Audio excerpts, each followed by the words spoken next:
My friend, the truth is simple. Most people go through life reacting. Somebody says something, they get upset. Something doesn't go their way, they lose focus. The economy shifts, and suddenly they think their destiny is over. But let me tell you, the only reason you allow things to affect you is because you've forgotten who you are and what power you have inside of you. So today, I'm going to show you exactly how to stop letting anything affect you. 6 principles that, if you not only hear them but live them, will set you free from emotional bondage and put you in control of your destiny. Before anything else in your life changes, before your circumstances get better, before your income rises, before you start experiencing the success you dream about, you must decide who you are. I'm not talking about the job you do, the title on your business card, or the labels the world has slapped on you since childhood. I'm talking about the unshakable identity you choose to embrace at the deepest level. If you don't define yourself, somebody else will, and 9 times out of 10, the version they give you will be smaller than the one you were born to live. This is why so many people walk around carrying names that don't belong to them.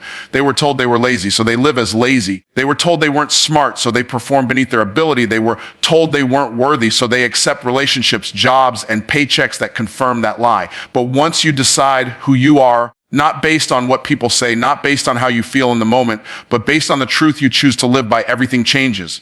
The world will always try to assign you an identity that makes it easier for them to keep you in a box. Your family may have expectations, your friends may have opinions, society has stereotypes, and if you allow all those voices to decide your identity for you, you'll always be tossed around like a leaf in the wind. One day, you'll feel like a success because somebody complimented you, and the next day you'll feel like a failure because somebody criticized you. You'll never have stability, you'll never have peace, you'll never walk in your purpose. That's why the first battle you must win is the battle of identity. It's the decision to say, I am not who the world says I am not who my circumstances suggest I am who I decide to be. That decision creates alignment between your belief, your words, and your actions. Think about this. Every building stands on a foundation. If the foundation is cracked, the building won't last. No matter how fancy it looks on the outside, your identity is your foundation. If your sense of self is based on shaky ground, other people's approval, temporary success, fleeting emotions, then no matter what you build on top of it, it won't last. That's why some people look like they're winning for a season, but inside they're crumbling. They never settled the question of who they are. But when your identity is settled, when you've decided who you are and nothing can shake that, then you can withstand storms, setbacks, failures, even betrayal, and still move forward without losing yourself. Because your foundation is not made of sand, it's made of rock. And here's the powerful thing about identity. It doesn't come from what you have, it comes from what you decide. You don't have to wait until you become successful to call yourself successful. You don't have to wait until you're wealthy to see yourself as wealthy. You don't have to wait until everyone approves of you to believe in yourself. The decision comes first. The evidence comes later. When you decide who you are, your actions begin to align with that decision. When you say, I am disciplined, your mind starts rejecting behaviors that look like laziness. When you say, I am a leader, you start walking into rooms with confidence instead of waiting for permission. When you say, I am valuable, you stop settling for less than what you're worth. And the beautiful thing is that when you live in alignment with that decision, the world eventually catches up and recognizes what you already knew. Most people think their identity is something they discover like it's hidden under a rock somewhere, and they're just hoping to stumble across it one day. But your identity is not something you discover. It's something you declare. It's not hidden. It's chosen. And when you choose it, you live it. That's why indecision is so dangerous. When you don't decide, you drift into other people's opinions. You drift into self-doubt. You drift into mediocrity. And you end up living a life that doesn't even belong to you. But the moment you decide, the moment you say with absolute certainty, this is who I am, clarity shows up, confidence shows up, power shows up. Because now your energy is no longer scattered trying to be everything for everyone. Now your energy is focused on being the person you've decided to be. You can't live a powerful life if you haven't made a powerful decision about your identity. And here's the thing, life will test you on it. The moment you decide who you are, situations will rise up to challenge that decision. You declare, I am abundant, and suddenly you face a financial challenge. You declare, I am strong, and suddenly you face a trial that stretches you to the limit. You declare, I am disciplined, and suddenly distractions start multiplying in your life. But those challenges aren't there to break your identity, they're there to prove it. Every time you stand on your decision, instead of collapsing under pressure, you reinforce your foundation and make it unshakable. The storms reveal whether you truly decided or whether you were just interested in the idea. And that's why so many never experience breakthrough. They said the words, but they never made the decision. Most people don't even realize how often they hand over their emotions like spare change to situations that don't deserve them. The traffic jam ruins their whole morning. The boss's tone ruins their whole week. A stranger's comment online ruins their confidence. They don't see that they've turned their emotions into an Airbnb that circumstances can check into any time they want. But here's the truth. If you don't stop renting out your emotions to circumstances, you'll never own your life. Your joy, your peace, your focus, your energy will always be up for grabs, and whoever or whatever presses your buttons gets to control how you feel. Circumstances are temporary by nature. They come, they go, they change like weather. Yet most people tie their emotional state to them as if they were eternal. Imagine if every time it rained, you gave away your house. You wouldn't have a place to live for long. But that's what happens when you allow every inconvenience, every challenge, every piece of bad news to set the thermostat of your soul. When it's sunny, you're happy. When it rains, you're miserable. When it storms, you collapse. That's not living. That's surviving on a roller coaster you never chose to ride. The only way off is to decide that your emotions are not for rent, not for sale, not up for negotiation. They belong to you, and you choose how to use them. The power lies in understanding that circumstances don't carry meaning on their own. You give them meaning by how you interpret them. One person loses a job and calls it the end of the world. Another person loses a job and calls it the beginning of freedom. The same event, two completely different emotions because of the meaning attached to it.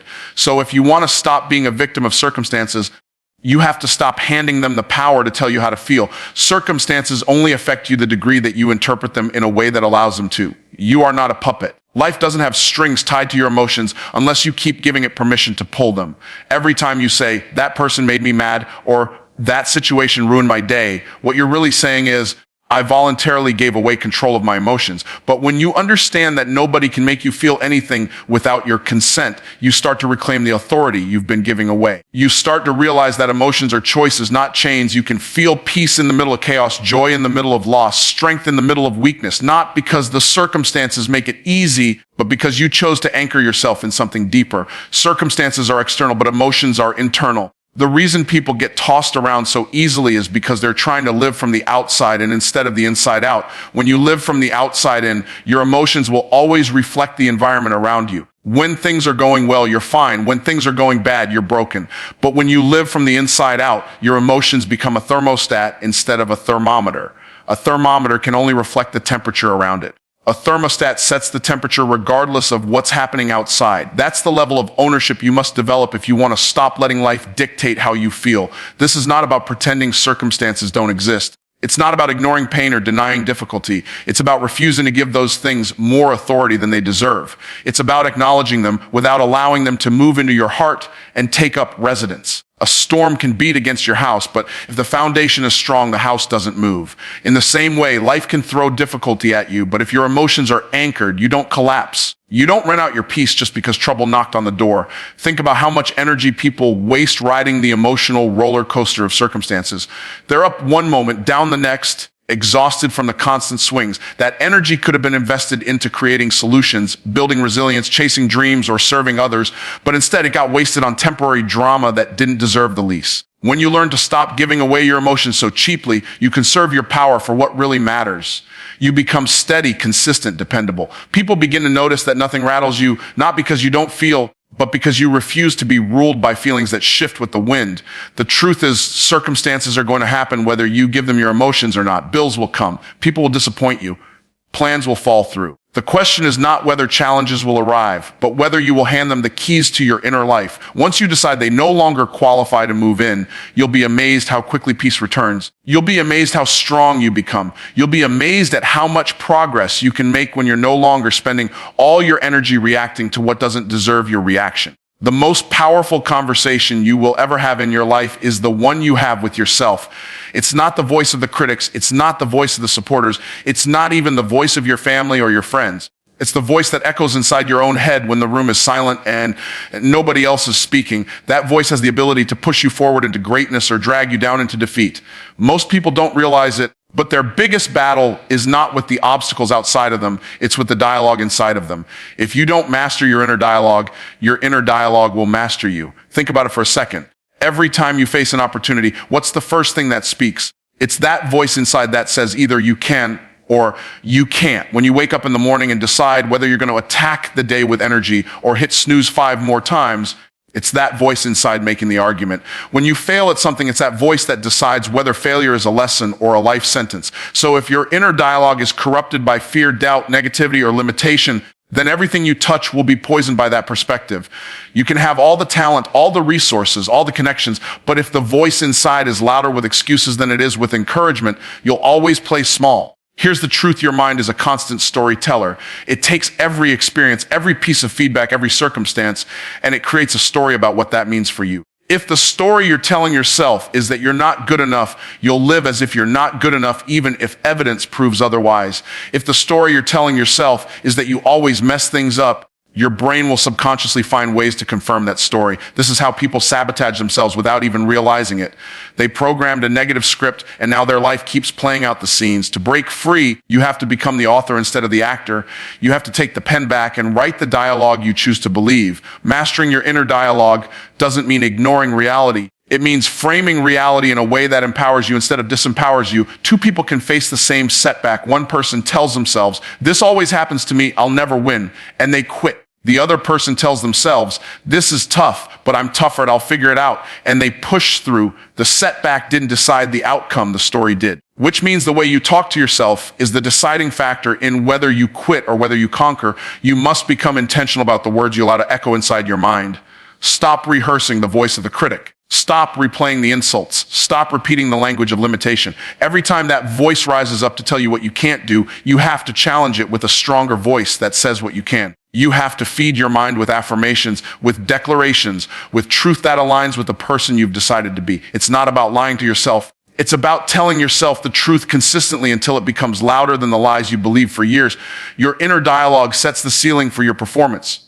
If you constantly tell yourself you can't handle stress, then the moment stress arrives, you'll collapse. If you tell yourself you're not disciplined, then every opportunity to be disciplined will feel impossible. But if you tell yourself you're built for challenges, if you tell yourself you're committed to growth, if you tell yourself you're strong and capable, then even when circumstances push you, you won't break. Your mind will rise to the level of the words you've been feeding it every day. You're either programming your mind or your mind is programming you. The question is, which voice are you letting dominate the conversation? Are you letting the voice of fear run wild, or are you putting your voice of faith in charge? Are you letting doubt narrate your life story, or are you standing in your own authority and speaking the words that align with your destiny? The choice is yours, but make no mistake, the outcome of your life will always be a reflection of the conversation inside your head. Every single day you are faced with situations that are beyond your control, but what is always within your control is how you choose to handle them. The difference between people who live empowered lives and those who live enslaved to circumstances is simple. One chooses to respond, the other simply reacts. A reaction is automatic, it's impulsive, it's emotional, and it usually makes things worse. A response, on the other hand, is intentional, it's thoughtful, it's aligned with your principles, and it leads to better outcomes. If you want to take control of your life, you have to learn the art of choosing response over reaction. Reactions come from the survival part of your brain. It's the instinct that wants to defend, attack, or retreat the moment pressure shows up. That's why when somebody insults you, the first urge is to insult back. When something scares you, the first urge is to run. When something frustrates you, the first urge is to explode. But living by reaction means you're letting your emotions drive the car of your life. And emotions, though powerful, are terrible drivers. They run red lights, they swerve out of lanes, they speed at the wrong times, they create accidents. If you want to stay on the road to your destiny, you can't let reactions control the wheel. You must learn to take a pause, breathe, and step into the space between what happened and how you choose to act. That pause is the difference between chaos and clarity. Responses come from the higher part of your mind. They come from your values, from your vision, from the person you've decided to be. When you respond instead of react, you don't just give the situation what it demanded in the moment. You give it what aligns with your long-term direction. Somebody disrespects you. A reaction says, fire back. A response says, this moment doesn't define me, so I won't waste my energy here. A problem shows up in your business. A reaction says, panic. A response says, let me gather information, think clearly, and make a wise decision. One path escalates problems. The other path solves them. The challenge is that reacting feels natural. It's fast, it's easy, and it feels justified in the moment. But the consequences of reaction are heavy. Words you can't take back. Decisions you regret later. Opportunities you miss because you let temporary emotions dictate permanent actions. Choosing to respond requires discipline, patience, and awareness. It requires slowing down in a world that trains you to speed up. It requires choosing wisdom over impulse, even when impulse feels good in the moment. But that discipline pays off because it puts you in control of your emotions instead of being controlled by them. Think about the last time you reacted instead of responded. How did it turn out? Maybe you yelled at someone and later felt guilty. Maybe you made a rash financial choice and later paid the price. Maybe you walked away from an opportunity because fear was louder than reason. Those are the hidden costs of living by reaction. But think about the times you took a breath, stepped back, and chose to respond with clarity. You probably saved a relationship, protected your peace, or made a wiser decision. Those are the rewards of living by response. The truth is, life will always test you with situations that beg for a reaction. People will push your buttons. Challenges will catch you off guard. Pressure will rise without warning. You can't control when or how those moments come, but you can always control how you show up in them. When you learn to respond, you become steady. You're no longer at the mercy of other people's behavior. You're no longer a victim of your own impulses. You're no longer derailed by temporary emotions. Instead, you become the kind of person who walks through storms with calm, who faces conflict with strength, who makes decisions based not on what feels good now, but on what builds the future you want. This shift doesn't happen overnight, but every time you practice pausing before you act, every time you practice asking yourself, is this aligned with the person I want to be? You're training your mind to respond instead of react. And the more you train, the stronger you get. Until eventually, choosing response over reaction becomes your new natural state and chaos loses its grip on you. One of the greatest thieves of peace and productivity is the habit of obsessing over things that are completely outside of your control. People lose sleep at night worrying about what others think of them. They stress over global events they have no influence on. They waste hours replaying the past as if replaying it could change it. And all the while, the things that are within their power remain neglected. The truth is, the more you invest your energy into what you cannot control, the more powerless you become. The more you invest your energy into what you can control, the more powerful you become. It really is that simple. When you focus on what you can't control, you live in frustration. You can't control the economy, yet people let every headline dictate their sense of security. You can't control the weather, yet people complain as if their complaining can move clouds. You can't control another person's choices, yet people spend their whole lives trying to manipulate, change, or force others into alignment. This creates a life filled with stress, resentment, and constant disappointment, because no matter how much energy you pour into what you cannot control, it will never change just because you wished harder. But when you shift your focus to what you can control, everything begins to change. You may not control the economy, but you can control your work ethic, your creativity, your ability to add value. You may not control the weather, but you can control how prepared you are, your attitude toward it, and how you choose to spend the day regardless of conditions. You may not control other people's choices, but you can control your boundaries, your responses, and your decision to keep moving toward your vision regardless of their behavior. That shift in focus takes you from victim to victor. It takes you from powerless to empowered. Think of it like two circles. One circle is full of everything you cannot control, other people's opinions, external events, the past, the unpredictable. The other circle is full of what you can control, your thoughts, your actions, your mindset, your preparation, your discipline. Every time you invest energy into the first circle, it's like pouring water into a bucket with a hole in the bottom. No matter how much you pour, it never fills up. But every time you invest energy into the second circle, the bucket fills, it strengthens you, and it produces results. The difference between people who feel stuck and people who feel free often comes down to which circle they're investing in daily. Releasing what you cannot control doesn't mean ignoring it or pretending it doesn't exist. It means acknowledging it, accepting it for what it is, and then choosing not to waste your energy there. It's about saying, this is real, but it doesn't get to run my life. This exists, but it doesn't get to steal my peace. It's about reclaiming your mental and emotional bandwidth so you can use it where it will actually make a difference. Because every moment you spend worrying about the uncontrollable is a moment stolen from working on the controllable. People often confuse control with influence. You may not be able to control someone's decisions, but you can influence them through your example, your consistency, and your integrity. You may not control outcomes, but you can control the level of effort and preparation you bring. By focusing on what you can control, you maximize your influence and increase the chances of better outcomes, but you're not attached to them in a way that destroys your peace if they don't happen the way you imagined. That balance is where freedom lies. This principle applies to your internal life just as much as your external life. You can't control every thought that pops into your mind, but you can control which ones you entertain and which ones you reject. You can't control every emotion that rises in your heart, but you can control how you choose to act on those emotions. You can't control every desire or impulse, but you can control whether you feed it or starve it. Mastery doesn't come from controlling the uncontrollable. It comes from stewarding what is within your reach. When you discipline yourself to stay in your circle of control, you become calmer, clearer, and more consistent. The noise of the world doesn't throw you off as easily because you've learned that noise is not yours to manage.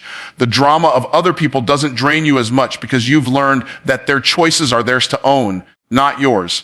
The unpredictability of life doesn't intimidate you as much because you've learned that adaptability is within your control, even if certainty is not. That shift in focus gives you stability that most people never experience because they are too busy fighting battles they can't win. Every person draws strength from somewhere, whether they realize it or not. For some, it's their circumstances. For some, it's their possessions. For some, it's their achievements. And for others, it's the approval of people around them. The problem with all of those sources is that they are unstable. Circumstances change, possessions can be lost, achievements fade, and people's opinions shift with the wind. If your source of strength is rooted in things that are temporary, then your strength will always be temporary. That is why when life hits hard, so many people collapse. Their foundation wasn't really a foundation, it was sand. To live unshakable, you have to elevate your source of strength to something higher, something deeper, something that cannot be taken away from you no matter what storms arrive. When strength comes only from circumstances, you will always be a slave to circumstances. As long as things are going well, you feel powerful, but the moment adversity shows up, you crumble. When strength comes from possessions, you are fine as long as the money is flowing. But when the economy shifts or the account drops, your identity and confidence vanish. When strength comes from achievements, you feel strong as long as you're winning, but one loss leaves you questioning your worth. When strength comes from people's approval, you walk tall when they cheer but shrink the moment they criticize. All of those are fragile sources. They cannot sustain you through the valleys of life because they were never designed to. Elevating your source of strength means anchoring yourself in something greater than what's around you. It means deciding that your peace, your confidence, and your identity will not be determined by the ups and downs of external events. It means drawing strength from principles, from faith, from vision, from purpose. It means knowing that even if everything external is stripped away, you still stand because your foundation was not built on the external in the first place. That kind of strength doesn't break when tested, it multiplies. There's a reason some people walk through storms calm and steady while others lose their minds at the first sign of rain. The difference is not that one group had easier circumstances. The difference is that one group had elevated their source of strength beyond the circumstances. They didn't depend on everything going their way to be okay. They built their lives on a rock that couldn't be moved, even when everything around them was shaking. The higher your source of strength, the higher your resilience. If your strength comes from vision, then no setback can stop you. It can only redirect you. If your strength comes from purpose, then even pain becomes fuel because you see it as part of your assignment. If your strength comes from faith, then no loss is final because you know there is something greater working beyond what you can see. These elevated sources make you unshakable because they are not dependent on the fragile conditions of life. This doesn't mean you won't feel pain or disappointment. It doesn't mean you won't face doubt or fear. It means that underneath all of that, there is an unmovable core that holds you steady. That core comes from choosing a source that cannot be taken away. When money fails, you still have vision. When friends leave, you still have purpose. When achievements fade, you still have faith.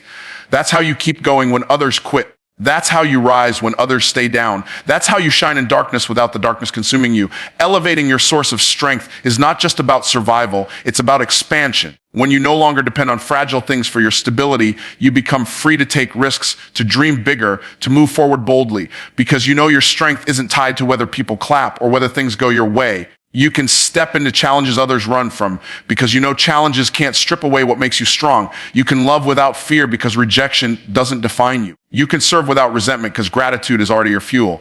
You can create without hesitation because failure doesn't steal your identity. That kind of freedom only comes when you've elevated your source of strength beyond the fragile foundations most people settle for. So how do you stop letting anything affect you? You decide who you are. Stop giving your emotions to circumstances. Master your inner dialogue. Choose your response. Focus on what you can control and elevate your source of strength. When you live by these 6 principles, life doesn't stop being hard, but you stop being soft. You become the kind of person who walks through storms without being moved because you've built your foundation on something unshakable. And that, my friend, is how you take back your power.